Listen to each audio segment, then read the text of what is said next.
Hello, students and parents. Good morning. I am Professor Ashok Kumar Shukla, Director and owner of the Adarsh Education Center, South Campus, Delhi, opposite Sri Venkateswara College and nearby Durgabai Deshmukh Metro Station. आज मैं बच्चों आप लोगों को cat entrance examination के बारे में बता रहा हूं जो एमबीए के लिए होता है। एमबीए में अच्छे से अच्छे इंस्टीट्यूशन में कॉलेज में एडमिशन के लिए कैट एग्जामिनेशन पास करना पड़ता है। तो मैं ज्यादा डिटेल में तो आज नहीं जा रहा हूं, बस इतना ही बता रहा हूं कि कैट एग्जामिनेशन में मैक्सिमम मार्क्स जो होते हैं, मैक्सिमम मार्क्स 300 होते हैं। अब इस 300 में से आपको 3 सेक्शन में, पेपर में 3 सेक्शन होते हैं। वो जो तीनों सेक्शन में होते हैं क्या क्या चीजें होती हैं वो भी मैं आपको थोड़ा सा बता रहा हूँ। 3 पार्ट बनेंगे, ये 3 पार्ट लिख दिया है। ये सेक्शन 1 है, ये 2 है एंड ये 3 है। सेक्शन 1 में क्वांट्स मीन्स क्वांटिटेटिव टेक्निक्स यहाँ पर होता है। दूसरा में लिखा है LR एंड DI, ये लिखा हुआ है logical reasoning and data interpretation, और यहाँ लिखा हुआ है verbal ability and reading comprehension. ये तो बच्चों यहाँ 300 का जो है मैक्सिमम मार्क्स है, और 300 के ही क्या नाम से क्वेश्चन पेपर में 3 नंबर का 3 नंबर का मार्क्स का एक क्वेश्चन होता है। तो यहाँ 34 क्वेश्चन होंगे, 34 क्वेश्चन होंगे इंटू 3, यहाँ बन जाएगा जाकर 102 मार्क्स का ये बने वाला पार्ट बनेगा। इसी प्रकार से इसमें जो है 32 क्वेश्चन होंगे 3 मार्क्स के, में से 96 मार्क्स का ये जो है पेपर बनेगा, सेक्शन बनेगा। यहाँ पर फिर से 34 क्वेश्चन होंगे 3 मार्क्स से, तो ये 102 मार्क्स का ये भी जो है सेक्शन बनेगा। आपको 3 घंटे की ड्यूरेशन में ये पेपर कंप्लीट करना होता है। 1 घंटा इसके लिए, 1 घंटे इसके लिए और 1 घंटा इसके लिए मिलता है। अब इसमें सबसे बड़ी प्रॉब्लम होती है कि इंग्लिश को ज्यादा से ज्यादा बच्चे अटेम्प्ट करते हैं, क्योंकि आजकल ज्यादा से ज्यादा बच्चे ये मान के चलिए जो कैट के लिए जाता है वो इंग्लिश मीडियम का ही स्टूडेंट होगा। बहुत कम बच्चा होता है जो हिंदी मीडियम का होता है, क्योंकि वहां तो पूरा इंग्लिश में होना है। तो इंग्लिश तो लगभग बच्चे जानते हैं, तो इसको तो अटेम्प्ट करने की कोशिश करते हैं, मैक्सिमम कर भी लेते हैं। सबसे बड़ी जो समस्या होती है वो यहाँ पर होती है क्वांटिटेटिव टेक्निक में, और इसके बाद नंबर 2 पर logical reasoning and data interpretation में। तो मेरी कोचिंग सेंटर में ऑनलाइन मोड में पूरा का पूरा हम एमबीए एंट्रेंस का प्रिपरेशन करवाते हैं, जिसके 2 सेक्शन मैं खुद करता हूँ। 2 सेक्शन में से quantitative techniques and data interpretation logical reasoning में खुद करवाता हूँ। अब इसके लिए ढेर सारे बच्चे, आज 21 ईयर से मैं यहाँ पर पढ़ा रहा हूँ, तो बच्चे बड़े बड़े कोचिंग सेंटर में जाते हैं, वहाँ फीस जमा करते हैं, फिर कहते हैं सर आप हमें प्लीज मैथमेटिक्स पढ़ा दीजिए, क्वांट्स पढ़ा दीजिए, DI LR पढ़ा दीजिए, हमारे वहाँ नहीं समझ में आ रहा है। कोचिंग तो बड़े बड़े बने हुए हैं, लेकिन टीचर बहुत छोटे छोटे हैं। एक स्टूडेंट हमारे पास श्रीलंका से आता था, तेलीना, श्रीलंका ने मेसी में रहता था। तो कहता था sir there are big coaching institution in this locality, but if we visit their teachers are very small, but sir your coaching institution is very small but teacher is very big sir. तो बड़ा हंसी आता था। उस समय पर मेरा शुरुआती टाइम था दिल्ली में, तो एक अपना जो है फ्लैट लेकर छोटा सा उसमें पढ़ा रहा था। आज तो सब कुछ है, पूरा इंफ्रास्ट्रक्चर है, सब कुछ है। तो वही चीजें हैं कि इंस्टीट्यूशन बड़े खुले हैं, किराए के टीचर लगे हुए हैं, डेमो कोई और देता है और फिनिश कोई और करता है। बच्चों के डाउट और कॉन्सेप्ट ऐसे के ऐसे रह जाते हैं। इसलिए मैं इस साल जो है ऑनलाइन मोड में कैट ट्यूटोरियल के लिए आपको इनवाइट करता हूं। आप ग्रुप क्लास में पूरे इंडिया से हमारे पास में आकर ज्वाइन कर सकते हैं। आपको पूरा का पूरा सिलेबस 101% कंप्लीट करवाएगा। मैं खुद मैथमेटिशियन हूँ, तो मैं मैथमेटिक्स करवाऊंगा, quantitative techniques and data interpretation logical reasoning, जो कि 2/3 पोर्शन होता है। 60% नंबर आने पर आपको IIM मिल जाता है। पहले तो ये बता दूं 60% ही चाहिए। तो तो यदि आप मैथ में, रीजनिंग में बढ़िया करते हैं, इंग्लिश में एवरेज सब बच्चे कर लेते हैं, 60-70% पाते हैं, तो आप बढ़िया से बढ़िया करेंगे। मैं आपको आज एक छोटा सा टॉपिक शुरू करके बताना चाह रहा था। क्वांट्स के अंदर एक टॉपिक मैं आपको जो है क्वांट्स में जो मैं आपको एक टॉपिक लॉगरिथम्स पढ़ाना चाह रहा था। इसमें बच्चे बड़ा कंफ्यूज रहते हैं। लॉगरिथम्स, इसकी डेफिनेशन ही नहीं जानते हैं और तुक्का मारते रहते हैं। देखिए भाई कैसे डिफाइन करते हैं।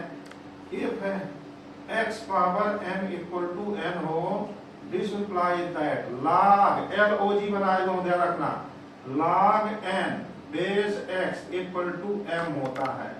यहाँ पर ये जो लिखा हुआ है x, ये बेस है, log हम इसका निकाल रहे हैं, रिजल्ट ये आ रहा है। अब देखिए मैं एक एग्जांपल से समझा रहा हूँ। यहाँ लिखा 10 पावर 2 इक्वल टू 100, तो इसका मतलब इसी डेफिनेशन से जानना, तो log 100 और बेस 10 किया तो वैल्यू इसको 2 आ गई, मींस 10 पावर 2 इक्वल टू 100, ये लिखा हुआ। इसी प्रकार से 10 पावर 3 करते हैं तो 1000 होता है। इसका मतलब क्या लिखा, यदि आप log 1000 निकाल रहे हैं, बेस 10 ले रहे हैं, तो इसकी वैल्यू आ रही कितनी, 3 आ रही। ये बात जानना है। अब यहाँ पर क्या होता है, कहते हैं log कभी निगेटिव नंबर का नहीं निकलता है। क्यों नहीं निकलता है, क्योंकि x की पावर कुछ भी करोगे वैल्यू, पॉजिटिव करोगे या निगेटिव करोगे, वैल्यू हर हाल में पॉजिटिव आती है। तो यहाँ लिखना पड़ता है, यहाँ पर here n is greater than 0, n को हमेशा पॉजिटिव होना चाहिए, निगेटिव नहीं होना चाहिए। अब देखना बच्चों, मैं कह रहा हूं ये 10 पावर -2 करोगे तब भी ये 1/10 पावर 2 हो जाएगा, मीन्स 1/100 हो जाएगा। इसका मतलब है इसकी वैल्यू 0.01 हो जाएगी। तो निगेटिव किसी हाल में नहीं होता है, चाहे पावर निगेटिव रहे तब भी वैल्यू निगेटिव नहीं आती है, पॉजिटिव आती है। इसीलिए log हमेशा जो है पॉजिटिव वैल्यू का निकालते हैं, निगेटिव वैल्यू का नहीं निकालते हैं। ये मैं आपको समझाना चाह रहा था। अभी और कई चीजें आपको बता रहा हूँ, देखते रहना। आप जो भी टॉपिक पढ़िए बहुत बढ़िया पढ़िए, उसको समझने का प्रयास करिए। ज्यादातर बच्चे क्या कहते हैं, log 1 0, log 0 1, बस मतलब उसको समझे ही नहीं ठीक से। अब देखिए यहाँ 10 पावर 0 इक्वल टू 1, इसका मतलब लिखा हुआ log 1 बेस 10 इक्वल टू 0। इसी प्रकार से हमने कर दिया a पावर 0 इक्वल टू 1। अब ये क्या लिखा हुआ है, log 1 base a equal to 0। चाहे कोई भी बेस चलो, log 1 की वैल्यू 0 आ रही है। अब मैं क्या बताना चाह रहा हूँ, e पावर 0 1, तो इसका मतलब इसको जो है ln बोलते हैं, ln या स्मॉल ln कर दो, कोई दिक्कत नहीं होने वाली उसमें। ln 1 इक्वल टू बन रहा 0। यहाँ पर बेस e है। जब बेस नेचुरल होता है, e को नेचुरल बेस बोलते हैं, उस स्थिति में यहाँ ln लिखते हैं। और यदि e के अलावा कोई बेस होता है तब उसको log करते हैं। ये बात ध्यान देनी थी। अब और देखिएगा, और कुछ बात आपको बता रहा हूं। देखिए log 1 की वैल्यू 0 आ चुकी है, बेस e पर, बेस a पर, बेस 10 पर। हर बेस पर log 1 की वैल्यू 0 आ रही है। अब log 0 क्या होता है, हमेशा बच्चे यही कहते हैं log 0 1। अरे कैसे होगा, यहाँ देखिए e power minus infinity means 1 e power infinity equal to 1 infinity, ये 0 होता है। मीन्स log 0 निकाला आपने, बेस e किया तो वैल्यू क्या रही, माइनस इंफिनिटी। मतलब ये लिखा है log 0 की वैल्यू माइनस इंफिनिटी होती है, log 0 1 नहीं होता है बच्चों। इसलिए इस बात को समझना है। अब इसके साथ ही साथ कुछ रिजल्ट आपको समझा रहा हूं मैं। अब आपने लिखा log a बेस b पर निकालना, तो इसको आप क्या करेंगे, कन्वर्ट कर रहा हूं एक बेस से दूसरे, log a upon log b कर दीजिए। यहाँ बेस e कर दीजिए, बेस e मतलब ये लिखा है ln a upon ln b। जब ln लिखते हैं तो बेस लिखने की जरूरत नहीं होती है, ऑब्वियस होता है, वहां पर बेस नेचुरल आ रहा है। इसलिए इन बातों को ध्यान से समझिए बच्चों, और log क्या होता है उसको समझना है। अभी कुछ 2-3 फार्मूले और बता रहा हूँ। आज मैं ज्यादा डीप में नहीं जाना चाह रहा हूँ, थोड़ा सा आपको स्पेसिमेन दिखा रहा था, तो उसको आप समझिए और 2-3 वीडियो देखिए। इसके बाद ऑनलाइन कोर्स में लाइव क्लास के लिए आप हमें ज्वाइन करिए। और देखिए बच्चों, इनका एक्सपेंशन बता रहा हूं। log 1 प्लस एक्स का फार्मूला होता है x minus x square upon 2 plus x cube by 3 minus x power 4 by 4 plus up to so on. अब यदि फार्मूला जानते हैं तो लंबा से लंबा क्वेश्चन होता है, एक्सपेंशन होता है, उसका तुरंत आंसर आप लिख सकते हैं।